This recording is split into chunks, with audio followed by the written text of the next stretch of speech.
prevenir é um ato de amor com você, com seu corpo e com todos que te amam. Para aumentar o conhecimento e ampliar a visão de mundo, começa agora o nosso programa Ponto de Vista. Hoje, especial Outubro Rosa, o mês de prevenção e combate ao câncer de mama.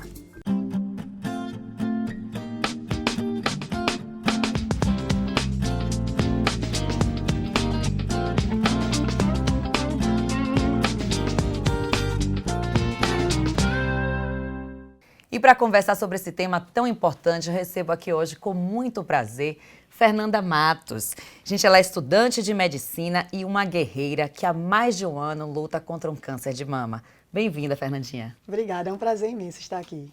Vou pedir licença de chamar de Fernandinha, porque a gente já tem uma intimidade de pode se chamar, conhecer. Pode chamar. Há um ano mais ou menos que a gente se conhece? Já parece que é uma vida inteira, gente. É uma coisa gostosa. Gente boa é assim, se atrai, né? É, com certeza. E também aqui com a gente hoje a doutora Melba Moura. Ela é médica oncologista do Hospital Santa Isabel, da Clínica Amo e também preceptora da residência médica do Hospital Santa Isabel. Muito bem-vinda, doutora Melba. Obrigada. Obrigada pelo convite. Antes de eu entrar que eu sempre começo o programa dando alguns dados e tal, eu queria falar um pouquinho da relação de vocês duas, né? Doutora Melba é a médica de Fernandinha, né? E se conhece há quanto tempo? Há cerca de um Há ano. um ano, né? Há cerca de um ano. No início do tratamento, né, vim pra cá, tive a primeira consulta com a doutora Melba em dia 1º de novembro. 1º de novembro. É. Daqui a pouquinho faz aniversário. Não é? É. E aí tivemos uma batalha pela frente e vencemos, né, doutora Melba? Isso. Estamos vencendo. Estamos vencendo. Estamos vencendo. E eu sinto que tem uma vontade aí, né, doutora Melba, de ser sua residente, Não quem é? sabe. Quem Falta sabe, quanto né? tempo, Fernandinha, pra chegar lá? 3 anos de faculdade, 2 anos de clínica médica, né? E 3 anos de oncologia, né, doutora Melba? É, agora são 3 anos. São 3 de anos, oncologia, né? a residência Você já médica. definiu sua especialidade, pra onde você vai seguir? A oncologia tá me paquerando. Tá te paquerando, né? Tá num namoro aí, quem sabe? É uma área linda. É uma área linda. Com certeza, né? Com muitas Uma área histórias linda, maravilhosas, E né? eu agora como paciente, mas vamos conversando. Vamos conversando, vamos conversando. Gente, então olha só, todos os anos, desde 1997, a campanha internacional Outubro Rosa busca conscientizar as pessoas da importância de prevenção e tratamento precoce do câncer de mama. De acordo com o Instituto Nacional do Câncer, o INCA, a estimativa para este ano de 2019 é de mais de 60 mil novos casos de câncer de mama aqui no Brasil, o que corresponde a 28% de todos os diagnósticos da doença registrados no país. Sendo assim, o tumor mais incidente entre as mulheres depois do câncer de pele não melanoma. E aí eu venho para a doutora Melba.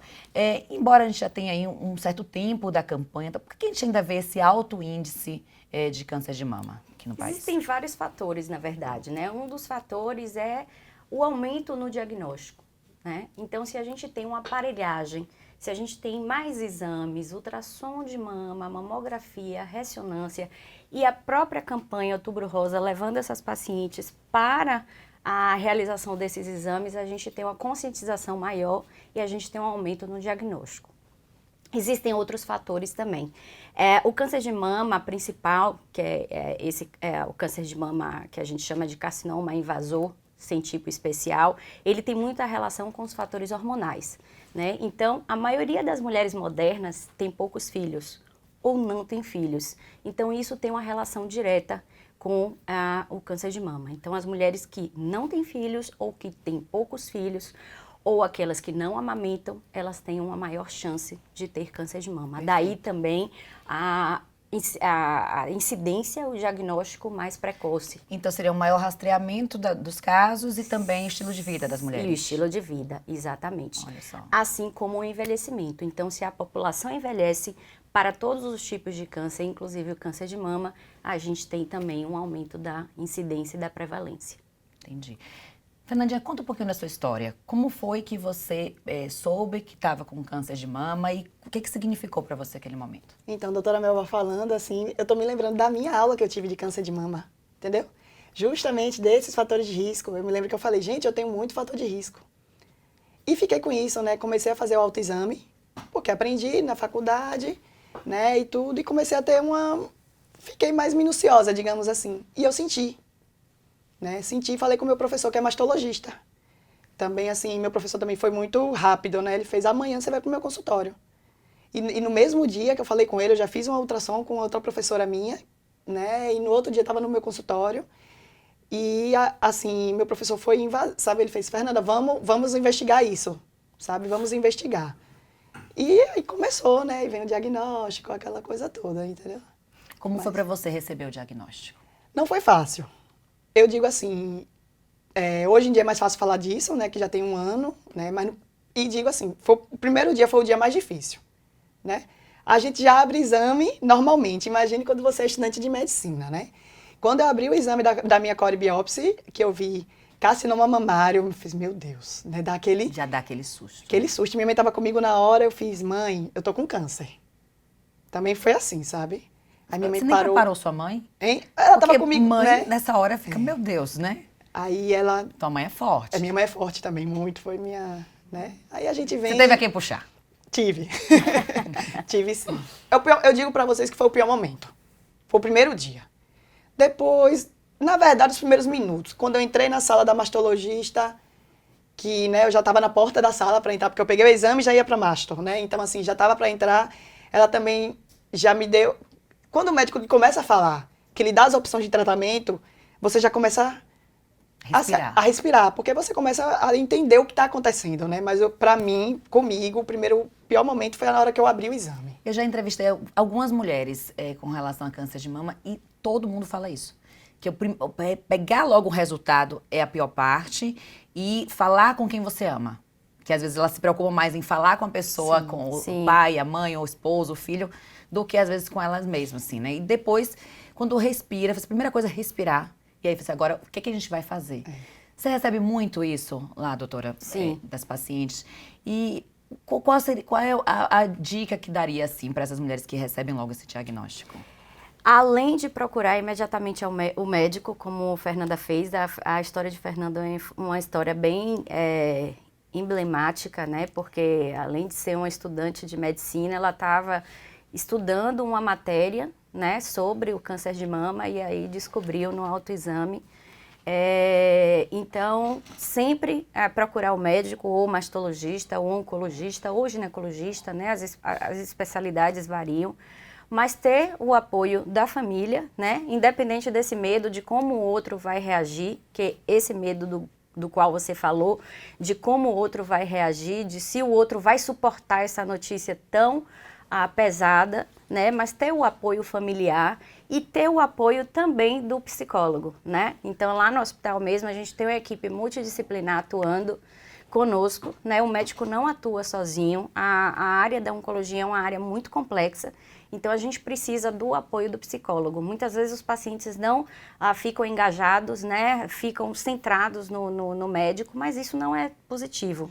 É bom ter o apoio psicológico para poder saber como lidar nesse passo a passo. É muita informação. Essa informação sobre a qual Fernanda falou, a informação do diagnóstico, vem vários sentimentos. Angústia, medo, medo da morte, medo do que vai acontecer, das perdas. Então, é preciso trabalhar e trabalhar com uma certa serenidade, né, com o máximo de serenidade possível para poder passar pelas etapas. E eu acho que Fernanda está passando pelas etapas com muita dignidade.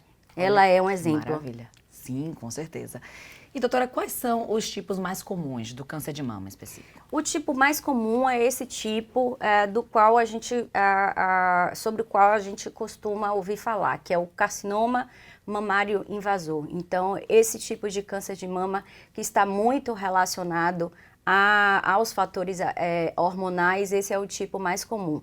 A gente subdivide em algumas categorias, então tem o câncer de mama que está relacionado aos fatores hormonais, que a gente chama de receptores hormonais positivos, tem um subtipo que a gente chama de HER2, tá? Que é essa molécula que é presente nesse tipo de tumor, que é mais ou menos 20% dessas pacientes, e tem um subtipo triplo negativo. Então, desse tipo de câncer de mama, esses três tipos principais são os três tipos com os quais a gente trabalha, e a terapêutica também é direcionada para esses três subtipos histológicos, né? Esses três subtipos que a gente verifica na biópsia. O triplo negativo é o mais severo? Costuma ser o mais agressivo e para o qual ainda não temos tanta terapêutica efetiva. Mais pra frente a gente vai falar mais sobre os tratamentos, tá? Mas eu queria saber... Sim. Fernandinha, como é que... A gente sabe que todo o processo é bem complicado, o diagnóstico é bem difícil, já falou de receber, mas em termos de tratamento, tudo que você viveu até agora, o que você pontuaria assim de... Olha, ali eu senti uma maior dificuldade. Nossa, as dificuldades são muitas, entendeu? Sabe, Michele, eu não sei nem se te dizer se teve uma parte mais difícil. Para mim, o todo é difícil, você tá entendendo? Né? Porque cada um vivencia aquilo de uma... Tem gente que sofre muito com a aparência física, quando o cabelo cai, né? Com a cirurgia, entendeu? Eu, de certa forma, na época que meu cabelo caiu, eu precisei internar.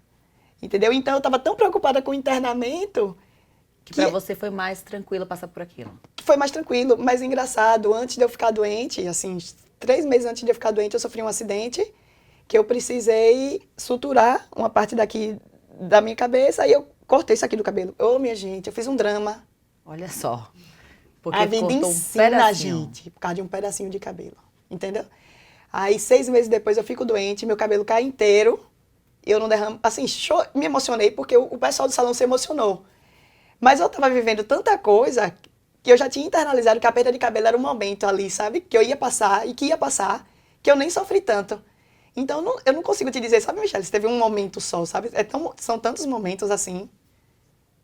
O momento da químio, né? Também, assim, costuma ser, Michele, um momento que as pacientes sofrem muito fisicamente, elas têm medo, muitas. Tem medo, né? E tanto tem a reação do pós-químio, né? Que a queda de cabelo, tal, como também é um enjoo, o né? enjoo, mal-estar, né? A vontade de ficar na cama, né? A neuropatia, os formigamentos. Então, muitas mulheres têm medos mesmo, se assombram, né? E até fantasiam muita coisa. Então, a gente precisa de um tempo maior na consulta para poder conversar e desmitificar muita coisa. Porque às vezes chega com um medo muito maior do que realmente a coisa quando vai vivenciar. Exato. Né?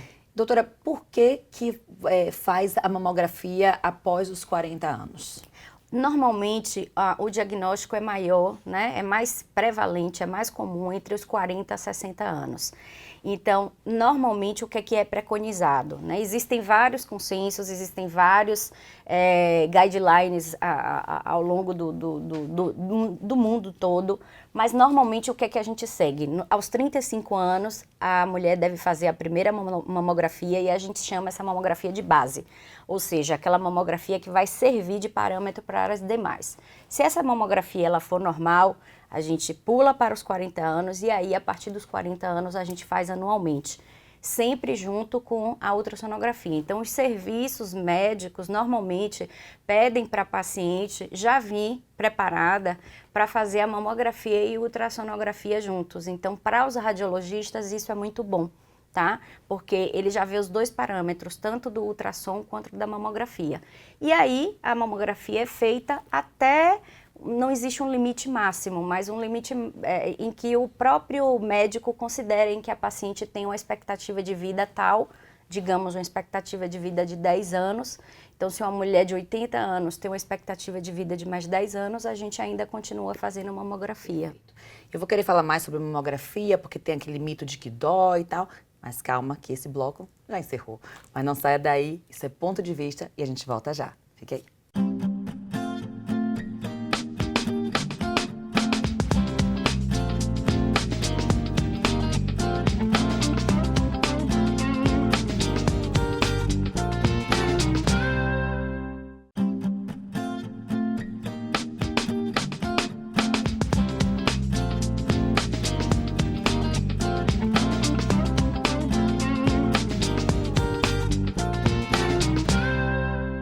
Estamos de volta com o Ponto de Vista, hoje falando sobre Outubro Rosa, o mês de prevenção e combate ao câncer de mama. A gente foi para o intervalo, tá falando de mamografia. É um mito esse negócio de que mamografia dói? Eu fiz e não senti dor nenhuma, doutora. Conta aí, esclarece para toda a mulherada que está assistindo aí. Pois é, eu sou médica, mas sou mulher também, já fiz minha mamografia. E com certeza, as máquinas mais modernas, a mulher não sente dor. É um exame indolor, tá? Se houver algum incômodo por estar comprimido, tudo bem, mas incômodo é diferente de dor. Então, por favor, mulheres, não fujam da mamografia, por medo de sentir dor. Exatamente. Ok? Pelo amor de Deus, né, gente? Não. Mais um mito que a gente está derrubando. Esse programa a gente derruba um monte de mito. Gente, conforme um estudo feito pela Sociedade Brasileira de Mastologia, SBM, uma em cada 12 mulheres receberá o diagnóstico de tumor nas mamas até os 90 anos de idade. O diagnóstico precoce é fundamental, segundo a Sociedade Brasileira de Mastologia, pois as chances de cura podem chegar a 95% quando o tumor é descoberto logo no início. Doutora, é isto mesmo? Isso, exatamente. Na verdade, a gente pode até ter estatísticas mais severas ainda, de cada 1 até 8 mulheres, né? Então, se a gente colocar aí 1 a cada 8 a 12 mulheres terá câncer de mama ao longo da vida. Então, é um câncer extremamente prevalente. Sim. Então, nós mulheres devemos realmente nos cuidar.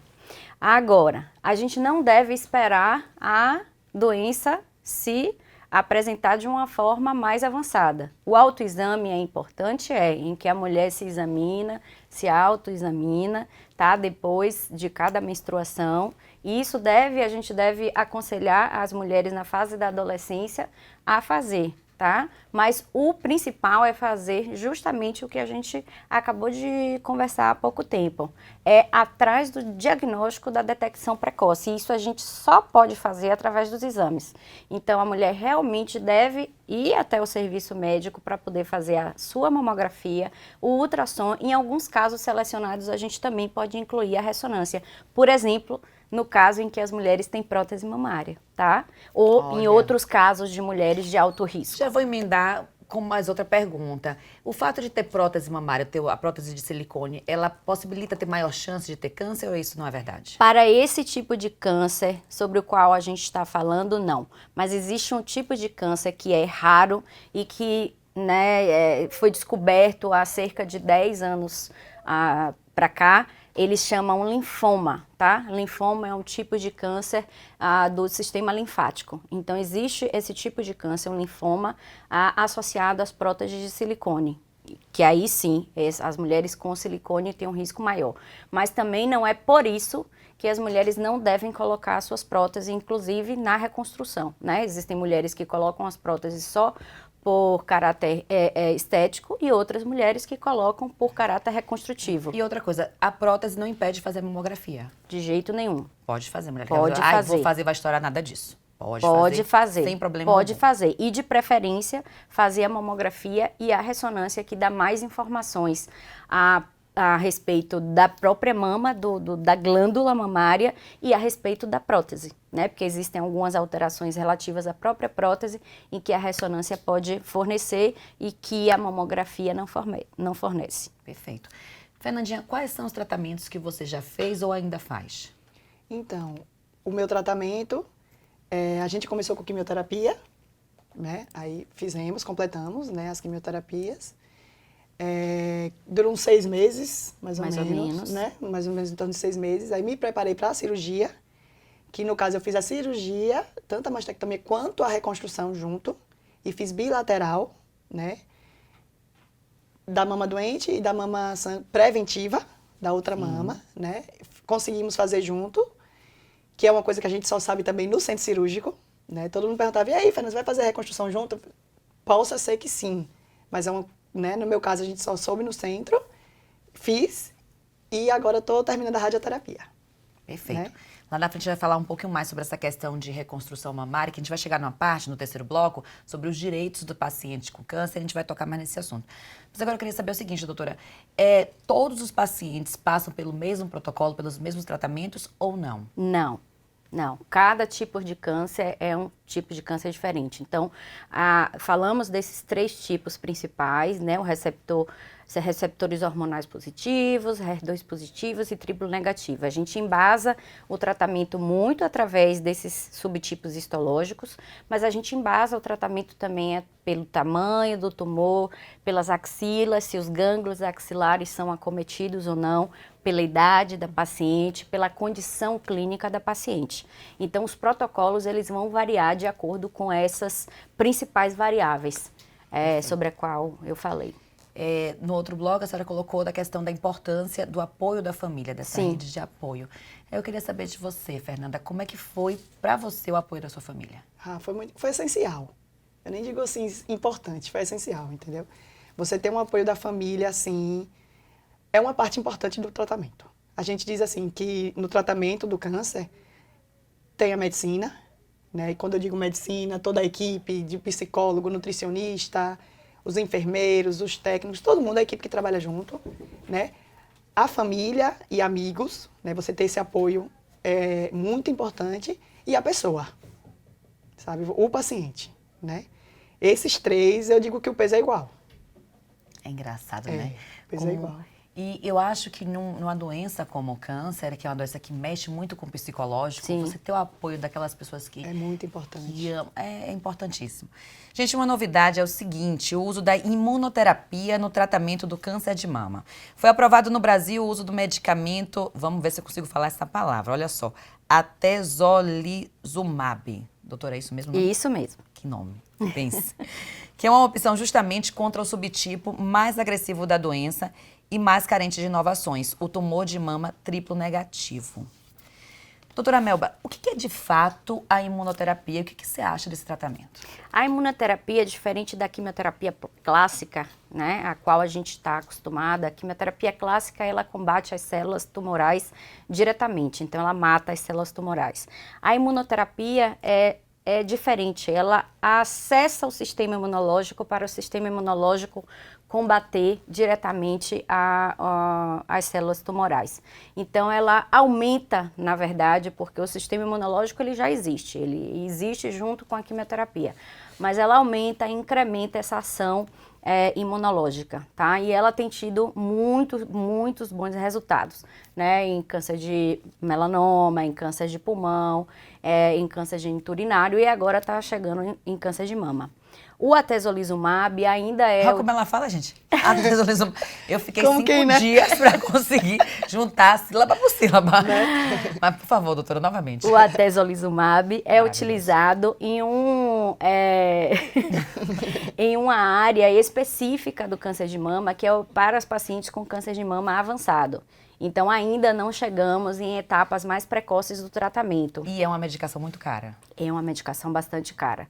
Todas as medicações que são produzidas e empregadas e lançadas, elas chegam com até que, por conta da tecnologia muito avançada, elas chegam com um preço mais elevado. Fernanda chegou a fazer algum tipo de tratamento de imunoterapia? Eu tô fazendo, né, doutora Mel falando, eu sou paciente da imunoterapia, né? Tô fazendo e termino ano que vem, mais ou menos, entendeu? Ela continua e, como a doutora Melba já falou, eu faço, não sinto nada, é muito tranquila, assim, sabe? É bem diferente da quimioterapia. Não, bem diferente. Você nem sente, não sinto nada, assim, sabe? Nada, vida normal, tanto que... É excelente como a medicina avança, Avança, né? E dá uma qualidade de vida melhor para o paciente. É fantástico. Gente, ainda que as chances de cura, né, sejam bem altas, a realidade do Brasil aqui não é tão otimista. Isso porque muitos casos não são diagnosticados no início. Segundo um estudo recém-publicado por pesquisadores brasileiros na revista científica The Lancet, espero que eu tenha falado certo, que meu inglês também vocês sabem como é que é. Certíssimo. Certíssimo? Ó, tá ótimo. A doutora Melba que tô amando, ela me corrige tudo. Baseado em um programa criado pelo Ministério da Saúde no período de 2001 a 2014, ocorreram cerca de 247 mil casos de câncer de mama aqui no país, sendo que 40% em fases avançadas. Algumas justificativas são os obstáculos enfrentados pelos pacientes com a doença para receber o tratamento no SUS. Desde a demora, né, que chega a cerca de 80 dias para a liberação de um laudo de biópsia, há longas filas para a realização da radioterapia e da quimioterapia. Nanda, você fez o tratamento pelo SUS ou particular? Pelo SUS. Você pelo SUS. encontrou alguma dessas dificuldades? Então, o que a gente vê, assim, porque o SUS, a questão do SUS é a demanda. Né? Não é a qualidade do tratamento, é que a demanda é muito grande, entendeu? O problema do SUS é esse. Mas, assim, eu mesmo, que sou paciente do SUS, meu tratamento não diferiu em nada Pelo contrário, entendeu? Até mesmo porque os profissionais que atendem na rede particular são os mesmos que atendem na rede SUS. Então, assim, o gargalo, como diz, que a gente tem no SUS, eu digo a gente porque eu também sou, né, sou estudante, então tenho a vivência também do outro lado, é a demanda. A demanda é muito grande, os dados estão aí, né? E só cresce, e a situação do país também não está fácil, então muita gente vindo para o SUS também, precisando do SUS, sabe?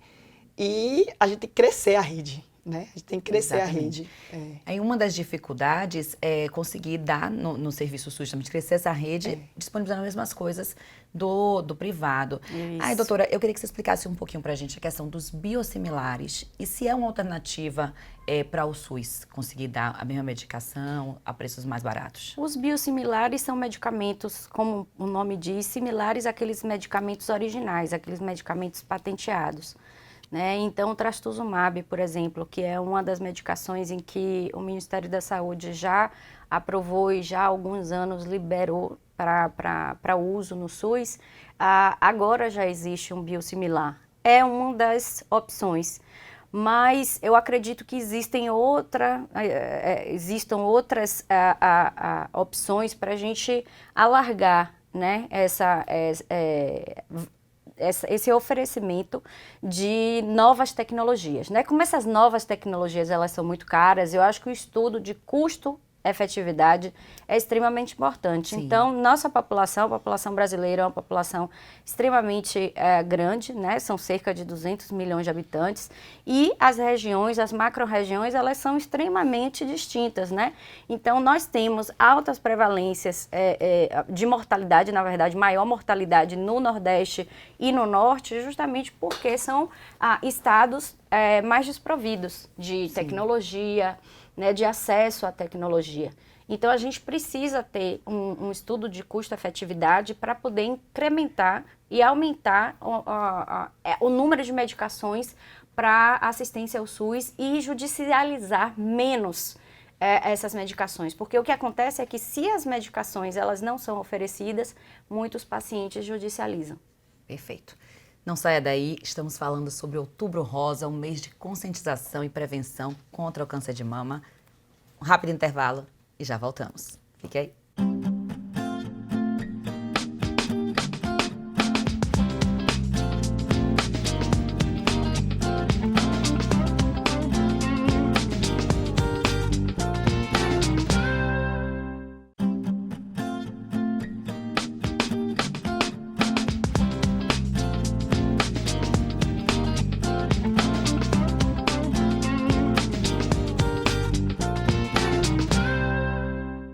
Estamos de volta com o Ponto de Vista. O tema de hoje é Outubro Rosa, um mês de conscientização e prevenção contra o câncer de mama. Doutora, uma dúvida que todo mundo tem.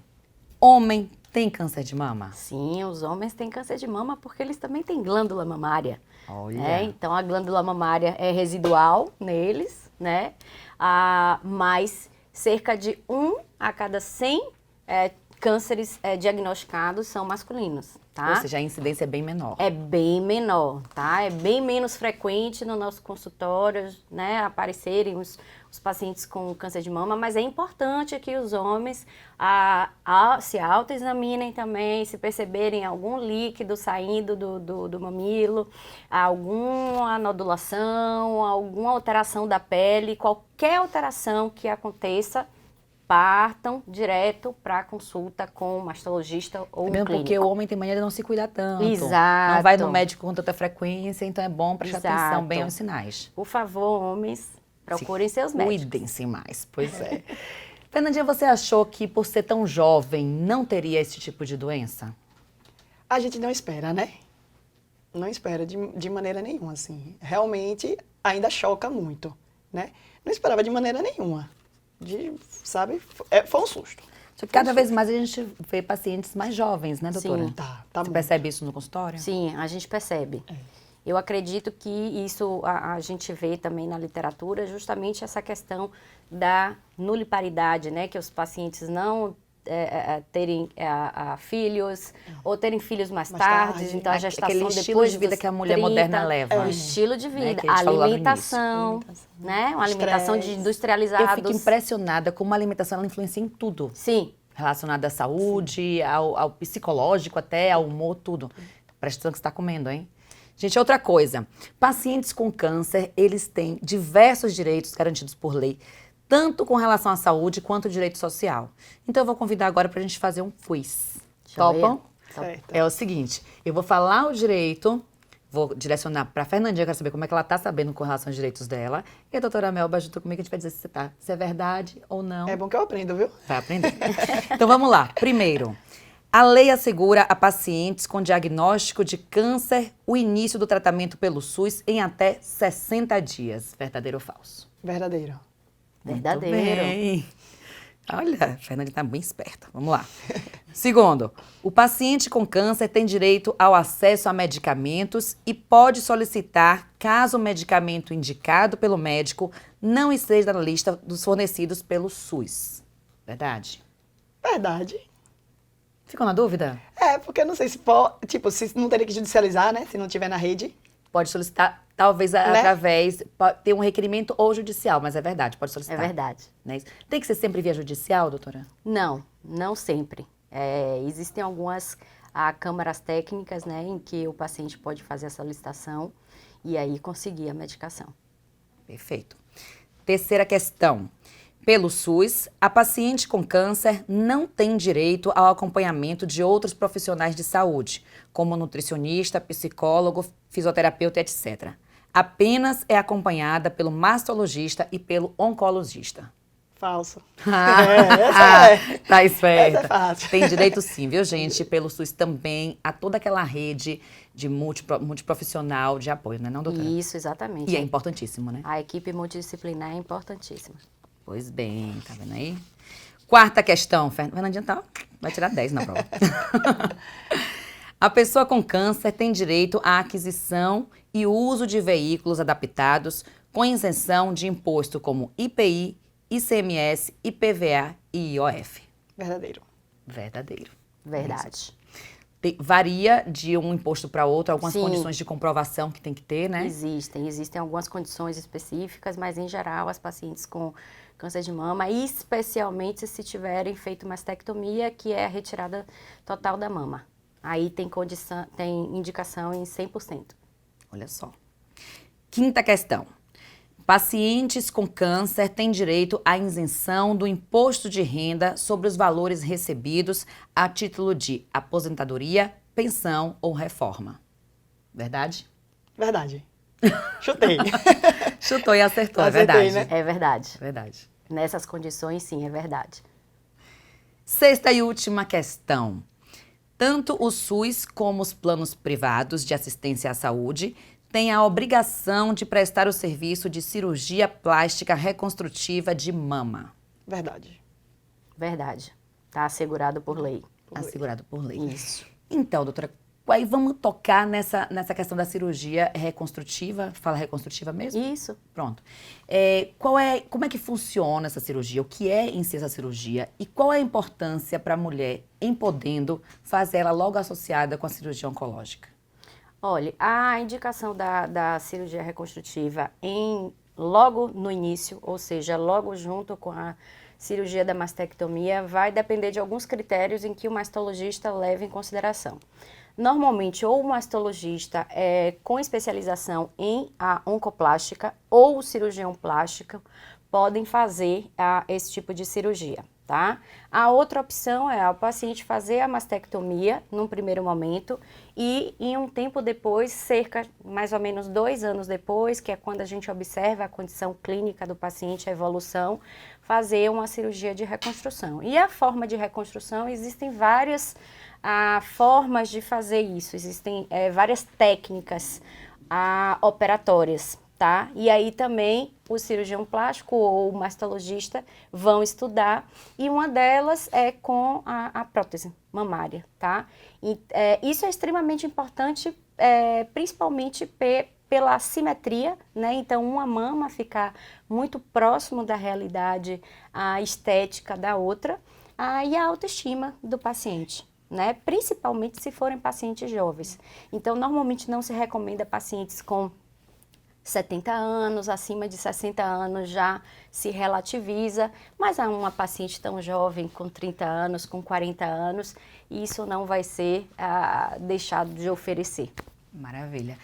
Fernandinha, você falou que você fez logo depois, Foi. né? Fez junto, na verdade. Fiz junto. O que significou pra você ter feito junto? Pronto, agora eu me lembrei, foi uma parte importante do tratamento. Foi A cirurgia, importante, né? Foi. Eu tinha muito medo de não conseguir fazer agora e ter que fazer depois, entendeu? Mesmo sabendo que eu queria o melhor tratamento pra mim. Eu também não...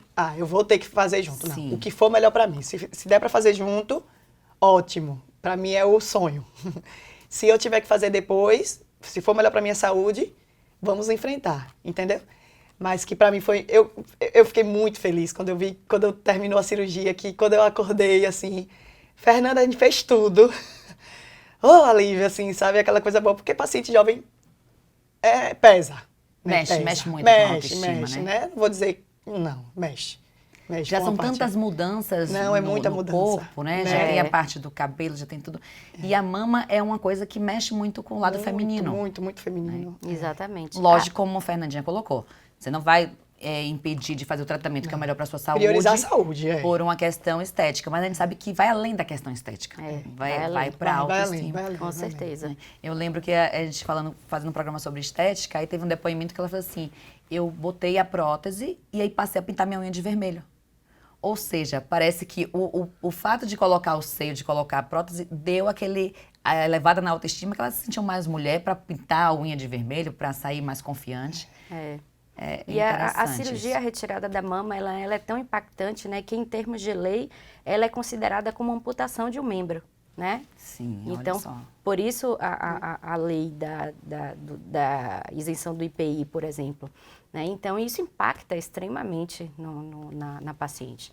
Então, a mudança da autoestima é importantíssima. A gente vê como os pacientes ficam felizes, mesmo que elas percebam que não ficou exatamente o que elas imaginavam que ia ficar, porque esteticamente isso acontece, mas elas ficam extremamente felizes com os resultados em geral. Pelo menos no meu consultório é o que eu vejo. E por experiência própria. Por isso mesmo. Confirmo o que a doutora está falando. Deixa eu contar para vocês uma coisa. No ano passado, a gente fez o programa também Outubro Rosa e convidamos a Fernandinha para participar. Ela não pôde participar, mas ela mandou um vídeo pra gente.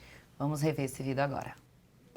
No final de agosto, início de setembro, eu senti um caroço na minha mama. Quando eu senti, eu falei com um professor meu que é mastologista. Aí ele fez, não, vamos fazer, Fernanda, vamos acompanhar isso. Só que aí eu fiquei de férias. Fui pra mastologista, ela fez a mesma coisa que o meu professor, pediu os exames, pediu a PAF. E eu angustiada, sabe, aquela agonia, não conseguia curtir minhas férias, pensando no resultado desse exame. Na hora que você vê o diagnóstico, né, é difícil. Eu tinha, né, presença de células malignas. É tanta coisa que passa na cabeça da gente, assim, em questão de minutos. Quando eu entrei na sala da médica, né, aí ela foi muito acolhedora comigo.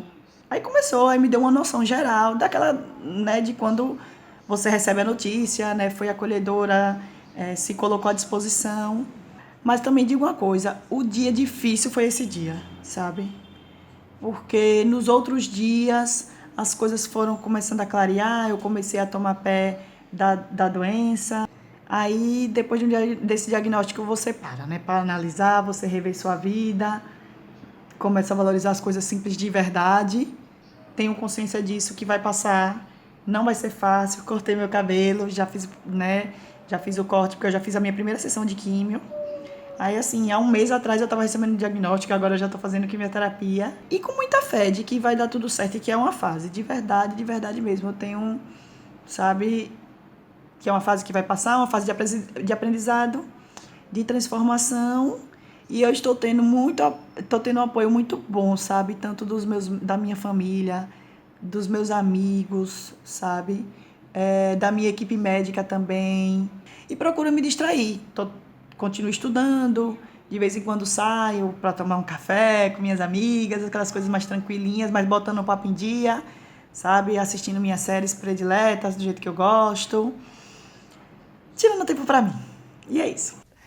Então, gente, Fernandinha, eu quero saber de você.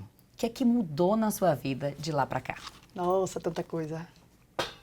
muito medo, né? Porque aí eu estava no início do tratamento, né? Ave Maria, tanta coisa, tanta coisa. Mas eu sou outra pessoa, sabe?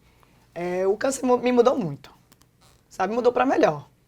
A gente fica assim, né? Uma doença tão grave, né? Mas você aprende muito com o câncer, muito, muito, muito. Eu sou outra pessoa. Eu acho que para mim, inclusive como futura profissional da área de saúde, entendeu? Me abriu outras perspectivas de vida. Me vi como paciente de uma doença grave, que a gente sabe que tem chance de morte, né? Então, assim, e da importância do trabalho, de todo mundo trabalhar em conjunto, sabe? Eu vi na prática isso mesmo e como funciona, sabe?